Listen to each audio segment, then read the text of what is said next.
नमस्कार सभी साथियों को स्वागत करता हूं सभी का इस YouTube चैनल पर जिसका नाम है study with PN Lodha.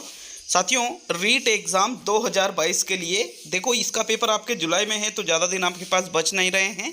Sanskrit का पेपर नंबर 4 लेकर आया हूं जो कि आरबीएससी की किताबों से निर्मित है। तो पूरे 30 प्रश्न हैं साथियों, दोनों लेवल के लिए, लेवल 2 के लिए भी और लेवल 1 के लिए भी। जिनके भी लैंग्वेज फर्स्ट या सेकंड संस्कृत है उनके लिए बेहद ही उपयोगी है। और यदि आप इस चैनल पर प्रत्येक टेस्ट को अटेंड करते हो तो पात्रता परीक्षा उत्तीर्ण करने की गारंटी मैं देता हूं आपको साथियों, लेकिन प्रत्येक टेस्ट आप अटेंड जरूर करिएगा। तो चलिए पूरे 30 प्रश्नों को हल करेंगे। पहला प्रश्न देख लेते हैं। लास्ट में कमेंट बॉक्स में कमेंट करके जाना कि आपके 30 में से कितने प्रश्न यहाँ पर सही हो रहे हैं। तो चलिए पहला प्रश्न देखते हैं। आता है, देखो दोनों लेवल के लिए है ये टेस्ट, चाहे आप लेवल 1 से हो या लेवल 2 से हो। आपकी लैंग्वेज फर्स्ट संस्कृत है या लैंग्वेज सेकंड संस्कृत है, कोई से भी लेवल में, तो सभी के लिए बहुत ही महत्वपूर्ण टेस्ट होने वाला है।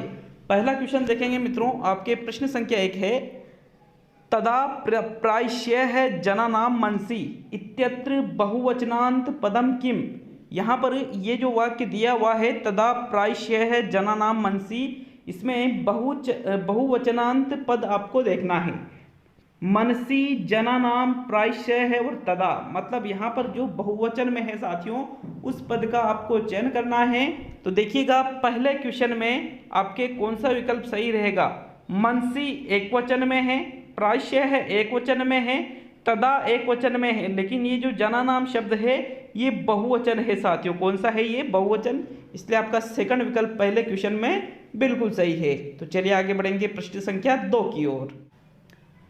तो मित्रों दूसरा क्वेश्चन देखते हैं। मार्गदर्शक है इत्यस्य पदस्य स्त्रीलिंगे रूपम भवति। मार्गदर्शिकी, मार्गदर्शकम, मार्गदर्शिनी, मार्गदर्शिका। यहाँ पर आपको प्रश्न संख्या 2 में सही विकल्प का चुनाव करना है। बहुत ही शानदार और अच्छा क्वेश्चन है साथियों।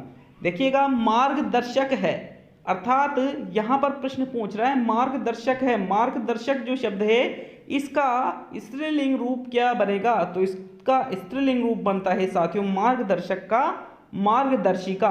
मार्गदर्शिकी बिल्कुल अशुद्ध शब्द है। मार्गदर्शकम और दर्शिनी, मार्गदर्शिनी ये स्त्रीलिंग नहीं है बल्कि मार्गदर्शिका इसका स्त्रीलिंग रूप बनेगा। चौथा विकल्प आपके दूसरे क्वेश्चन में सही है साथियों। नेक्स्ट आगे बढ़ते हैं प्रश्न संख्या 3 की ओर। तो चलिए तीसरा क्वेश्चन देखेंगे। जानन्ति इति पदे मूल धातु क है। जान न में हलंत लगा हुआ है, ज्ञा धातु है, जा धातु है या ज्ञान धातु, यहाँ पर भी न में हलंत लगा हुआ है। तो यहाँ पर ये जो जानन्ति शब्द है इसमें आपको मूल धातु बतानी है कि कौन सी मूल धातु है। तो साथियों जानन्ति में मूल धातु है ज्ञा। कौन सी धातु लगी हुई है इसमें? ज्ञा धातु लगी हुई है। आपका सेकंड विकल्प सही रहेगा। देखिए जान कोई धातु नहीं होती है, ज्ञान कोई धातु नहीं होती है, इसमें जा नहीं है बल्कि एक धातु है ज्ञा जिससे जानन्ति शब्द का निर्माण हुआ है। तो विकल्प नंबर आपका 2 सही है साथियों प्रश्न संख्या 3 में। नेक्स्ट आगे बढ़ते हैं प्रश्न नंबर 4 पर। तो आपके चौथा क्वेश्चन देखेंगे। भवति इत्यस्य विधि लिंग लकारे रूपम भवति। भवतु, अभवत, भवेत और भविष्यति। यहाँ आपको भवति जो शब्द है या पद है इसका विधि लिंग लकार का रूप बताना है। कौन सा विधि लिंग लकार रूप बनेगा भवति का? तो मित्रों भवति, भवति यहाँ पर लट लकार के अंतर्गत आएगा। और ये भवति, भवत, भवंती यहाँ पर प्रथम पुरुष एक वचन का ये उदाहरण है। और जब आप इसका लिंग परिवर्तन करते हो और इसको विधि लिंग लकार में ले जाते हो तो विधि लिंग लकार का प्रथम पुरुष एक वचन होता है भवेत। क्या होगा साथियों? भवेत होगा। थर्ड विकल्प आपका सही है प्रश्न संख्या 4 में। नेक्स्ट देखते हैं प्रश्न संख्या 5 को। तो चलिए पांचवा क्वेश्चन आप पे बढ़ते हैं। पांचवा क्वेश्चन है मित्रों आपके, पालयन इत्यत्र कह प्रत्यय है ल्युट, तुमुन, शानच और क्षत्रि। तो जब मैंने आपको प्रत्यय की शॉर्ट ट्रिक बताई थी तो मैंने कहा था कि वाक्य के अंत में नंती ती त है, नंती ती त। तो यहाँ पर नंती ती त में यहाँ पर हलंत बताया था, न में हलंत बताया था। नंती ती में देखिए अगर वाक्य के अंत में दिखता है तो वहां पर होता है क्षत्रिय प्रत्यय, नंती तीत। यहाँ पर आपका चौथा विकल्प सही है साथियों प्रश्न संख्या 5 में तून प्रत्यय में तो तुम शब्द या ढूम शब्द वाक्य के अंत में लगा होता है। यहाँ ओनली चौथा ही विकल्प सही रहेगा 5वें क्वेश्चन में। नेक्स्ट देखते हैं प्रश्न संख्या 6 को। तो साथियों आपके प्रश्न नंबर 6 आपसे पूछ रहा है तस्य विवाहस्य द्वितीय तृतीय वा दिवसे इत्यत्र अव्यय पदम किम। द्वितीय वा दिवसे तस्य, एक बार आप आंसर दीजिए फिर हम इसको समझेंगे कि भाई हाँ ये प्रश्न क्या पूछ रहा है। तो पहले आप इसका सही आंसर का चुनाव कर लीजिए। साथियों प्रश्न संख्या 6 में जो सही आंसर है वो रहेगा विकल्प नंबर 2 वाह जो शब्द है देखो ये आपका राइट आंसर है, क्योंकि प्रश्न पूछ रहा है तस्य विवाहस्य द्वितीय तृतीय वा दिवसे, मतलब उसका जो विवाह है 2 से 3 दिन में हो जाएगा। इसमें से आपको अव्यय पद बताना है। तो द्वितीय तृतीय तस्य ये अव्यय पद नहीं है, तस्य तो यहाँ पर सर्वनाम पद है साथियों, और वह एक अव्यय पद है। तो दूसरा विकल्प आपके प्रश्न संख्या 6 में बिल्कुल सही है। नेक्स्ट आगे बढ़ेंगे प्रश्न नंबर 7 की ओर। 7वां क्वेश्चन देखेंगे साथियों। वाक्यमिदं संशोधित, वाक्य का संशोधन करना है। स है अक्षिणा काण है, इसका संशोधन कीजिएगा। स है अक्षणे काण है, स है अक्षण है काण है, स है यक्षिणी काण है और स है अक्षणा काण है। तो साथियों यहाँ पर अक्षिणा का यक्षिणी तो होगा ही नहीं। देखिए स के अनुसार यहाँ पर क्रिया होगी, तो ये एक वचन में है, तो स का एक वचन कौन सा बनेगा साथियों? अक्षणा बनेगा स का एक वचन। तो यहाँ पर अक्षिणा का एक वचन अक्षणा बना, अर्थात चौथा विकल्प सही है, स अक्षणा काण है। विकल्प नंबर 4 सही है साथियों वाक्य का संशोधन करने पर। भिखारियों को धन दो इत्यस्य वाक्यस्य संस्कृतेन अनुवादम करोति। भिक्षुकाय धनम देहि, भिक्षुकान धनम देहि, भिक्षुकम धनम देहि और भिक्षुकेभ्य धनम देहि।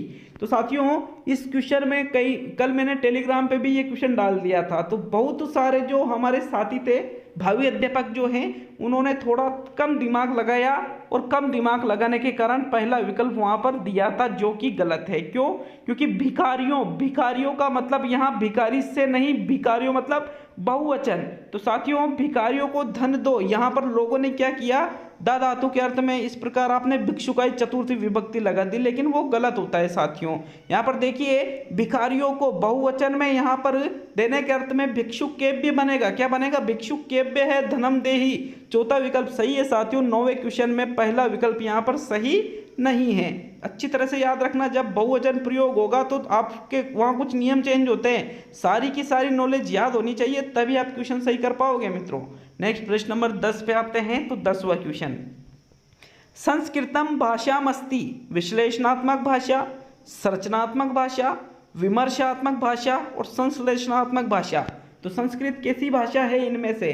साथियों संस्कृत में आपने देखा होगा कि 4-5 शब्द जुड़े होते हैं। तो ये एक विश्लेषणात्मक भाषा नहीं है, बल्कि ये एक संश्लेषणात्मक भाषा है। चौथा विकल्प आपके प्रश्न संख्या 10 में सही है। नेक्स्ट आगे बढ़ते हैं प्रश्न संख्या 11 की ओर। तो चलिए देखेंगे 11वें क्वेश्चन को। आपके प्रश्न नंबर 11 है, तय वर्गस्य उच्चारण स्थानम वर्तते। कंठ है, तालव्य है, दंता है, मूर्धन्य है। तो साथियों इसके बाद में हिंदी का भी टेस्ट है सुबह 8 बजे, जरूर अटेंड करिएगा। और आज शाम को कुछ स्पेशल आ रहा है आपके लिए, जरूर देखिएगा उस क्लास को भी। तो देखिए तय वर्गस्य का उच्चारण स्थान इनमें से कौन सा है? लिरी तुलसा नाम दंता है, अर्थात तय वर्ग का उच्चारण स्थान दांतों से होता है। लिरी, तय, ल और स। तय यहाँ पर वर्ग है, ल लड्डू और स सरोता का भी साथ में आ जाता है। तो लिरी तुलसा नाम दंता है, दंत से इसका उच्चारण स्थान है। जबकि अकु है विसर्ग नियम कंठ है, क वर्ग का उच्चारण स्थान है कंठ से। ऋटुषा नाम मुर्दा है, ट वर्ग का उच्चारण स्थान है मुर्दा से। और यहाँ पर ऋटुषा नाम इचुएशन नाम तालु, यहाँ पर च वर्ग का उच्चारण स्थान है तालु या तालव्य से। तो आपका तीसरा विकल्प सही है साथियों 11वें क्वेश्चन में। नेक्स्ट आगे बढ़ेंगे प्रश्न नंबर 12 पर। रक्षा सूत्रम इत्यस्मिन् पदे कः समास है। इसको भी मैंने डाला था टेलीग्राम पर, क्वेश्चन डाला था मैंने। ये तत्पुरुष है, अविभाव है, बहुव्रीहि है, द्वंद्व है। तो साथियों रक्षा सूत्रम में आपको इस पद में बताना है कि कौन सा समास का प्रयोग हुआ है। रक्षा सूत्रम, इसमें भी बहुत से लोगों ने क्या किया, बहुब्रीहि लगा दिया था, जो कि गलत है। अव्ययभाव भी नहीं है इसमें साथियों। तत्पुरुष समास है। रक्षा सूत्रम में कौन से समास का प्रयोग हुआ है? तत्पुरुष समास का प्रयोग हुआ है। ओनली प्रथम विकल्प ही आपके 12वें क्वेश्चन में सही है साथियों। नेक्स्ट प्रश्न नंबर 13 पे आते हैं। धर्म है इति पदे विलोम शब्द है क्या है? यहाँ पर आपको धर्म है जो शब्द है इसका विलोम शब्द बताना है। प्रधर्म है, अतिधर्म है, अधर्म है, सुधर्म है। तो साथियों ये जो धर्म पद है इसका यदि हम विलोम करेंगे तो धर्म है का यहाँ पर प्रधर्म नहीं होता है। क्या? प्रधर्म नहीं होता है, ना ही अतिधर्म होता है, ना ही अधर्म होता है। सॉरी, यहाँ पर नहीं सुधर्म होता है बल्कि अधर्म होता है। क्या होता है? धर्म का अधर्म। कहते हैं ना धर्म का अधर्म होता है। बिल्कुल साथियों विलोम। धर्म का अधर्म होता है, पाप का पुण्य होता है। थर्ड विकल्प आपके 13वें क्वेश्चन में सही है। नेक्स्ट आगे बढ़ते हैं प्रश्न नंबर 14 पर। वाण्य का इत्यत्र कह संधि है? गुण संधि है, वृद्धि संधि है, दीर्घ संधि है, यण संधि है। तो वाण्य का में बताइएगा किस संधि का प्रयोग हुआ है? मित्रों देखिएगा, वाणी प्लस एका बराबर शब्द बन जाता है वाण्य का, जो कि यण संधि का उदाहरण है। वाणी प्लस एका, ई के बाद में असमान स्वर आता है तो ई का यह बन जाता है। ठीक है, कैसे? वाणी प्लस एका शब्द क्या बनेगा? वाण्य का। तो यहाँ ई के बाद में असमान स्वर आ रहा है तो ई का क्या बन जाता है? ये में एक ही मात्रा लगती तो ये का न अदा बचा और वाण्य का। तो यहाँ आपका चौथा विकल्प सही है साथियों प्रश्न संख्या 14 में। नेक्स्ट प्रश्न नंबर 15 को देखेंगे। वक्तुम इत्यत्र कह प्रत्यय है? कत्वा, तुम, कतुम, तुमुन। तो साथियों वक्तुम जो शब्द है, तुम शब्द आ रहा है ना बाद में, तो कुतुम तुम प्रत्यय नहीं होता है, कत्वा नहीं है तो आता तो कत्वा होता। साथियों इसमें तुमुन प्रत्यय लगा हुआ है। कौन सा प्रत्यय लगा हुआ है? तुमुन प्रत्यय लगा हुआ है। प्रश्न संख्या 15 में चौथा विकल्प आपका सही है। नेक्स्ट प्रश्न नंबर 16 पे आते हैं। भूषयंती इत्यत्र कह लकार है प्रयुक्त है? लिट लकार है, लंग लकार है, लट लकार है, लोट लकार है।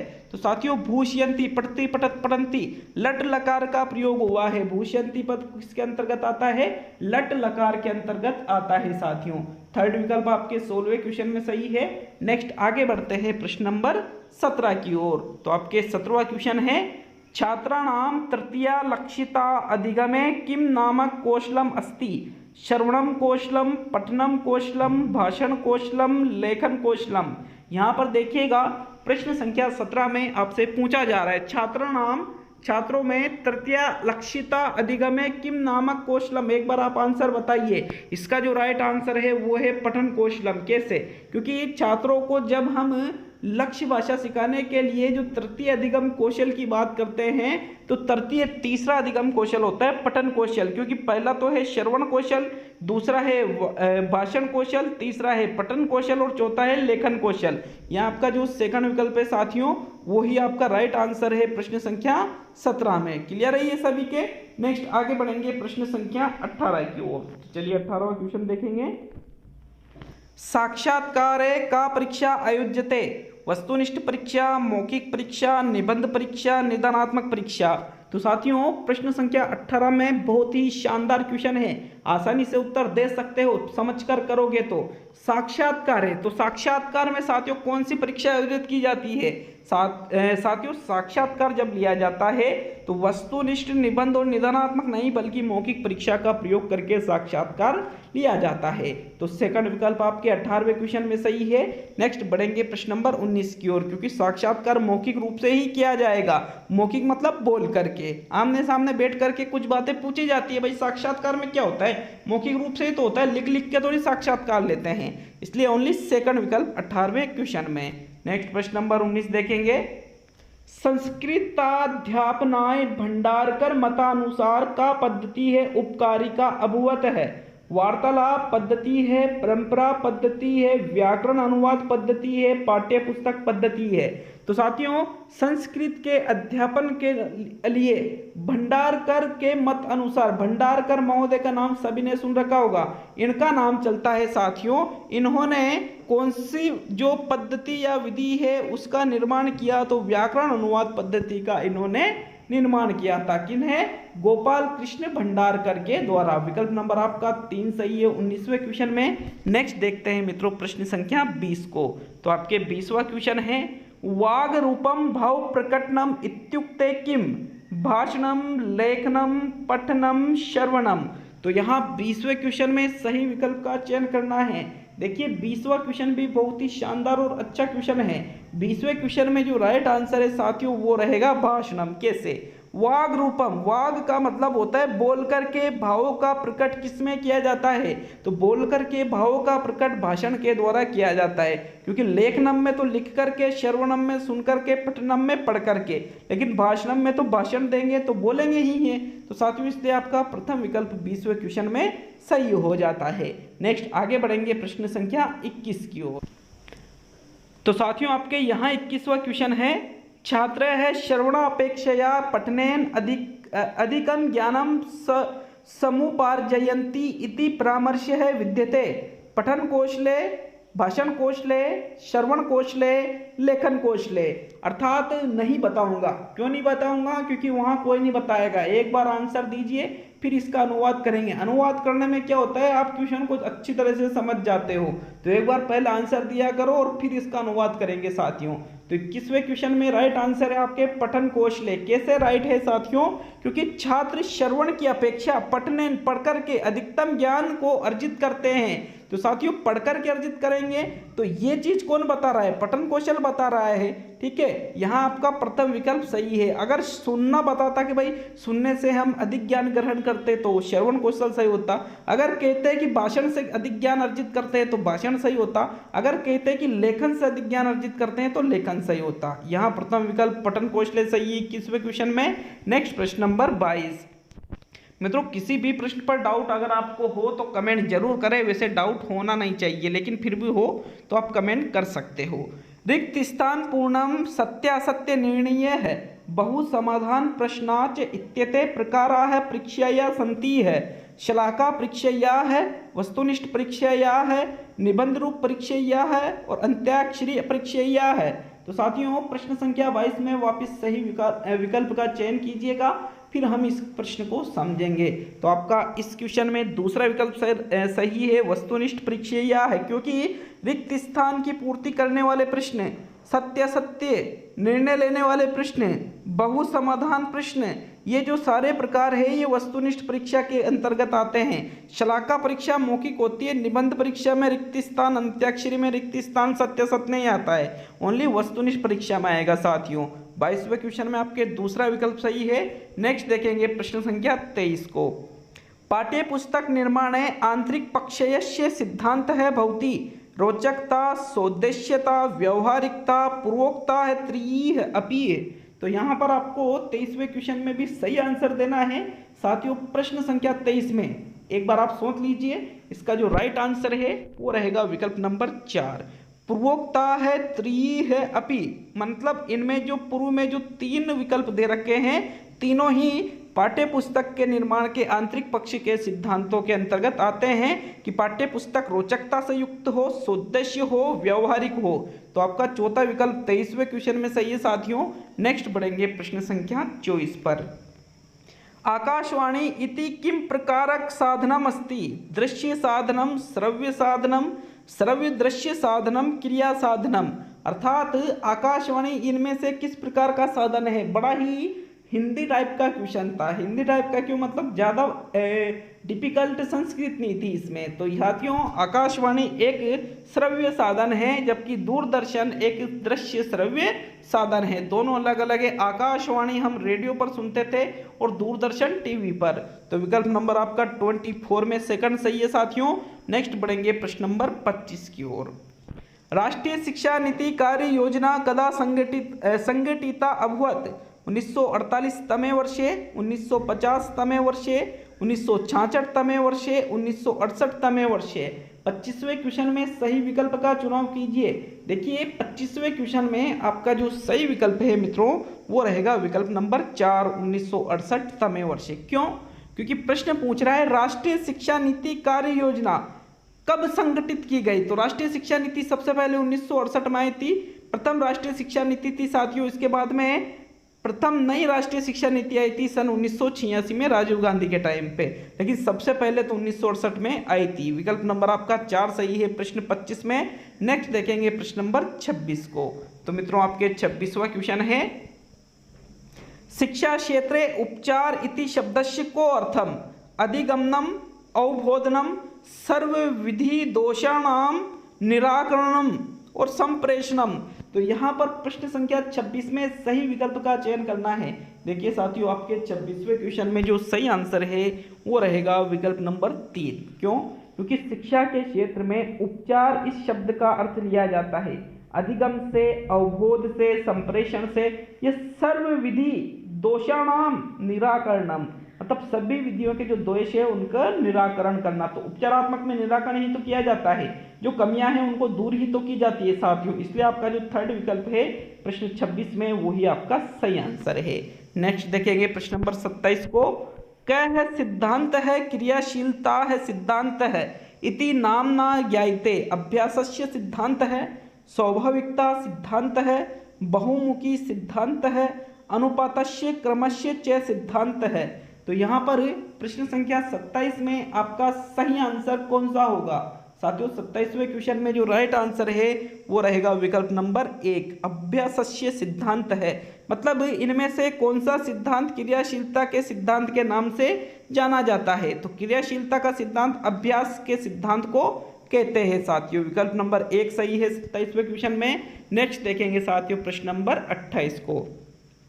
इति प्लस आदि है शब्दस्य संधि है करोति, इत्यादि है, इत्यादि है, इति आदि है, इति दी है।